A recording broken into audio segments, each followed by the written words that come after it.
তিন রান নিয়ে নেবে, তিন হবে, তিন তিন আরো হবে, আরো 2 রান। চার হয়ে যাবে।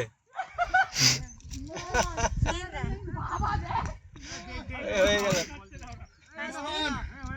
9 রান হয়েছে। আর 4 এটা হলো। না, এটা 4 রান নিয়ে নিল দৌড়ে দৌড়ে। হ্যাঁ। শিবাজি দৌড়ে 4 রান নিয়ে নিল, বুঝছিস? 9 রান করে দিয়েছে। হ্যাঁ হয়ে গেছে দুবার। আরে আমার জায়গা ওটা, ওটা তোর জায়গা, আমার জায়গা ওটা।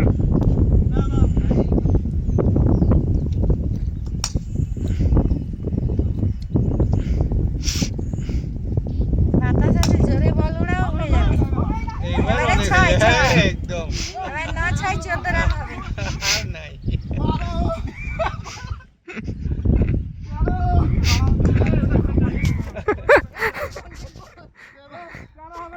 না না, 13 হয়েছে। 13 হয়েছে? প্রীতম গেছিল ওখানে ব্যাকআপে। 13 হয়েছে? হ্যাঁ আচ্ছা। তুই কত বল করবি?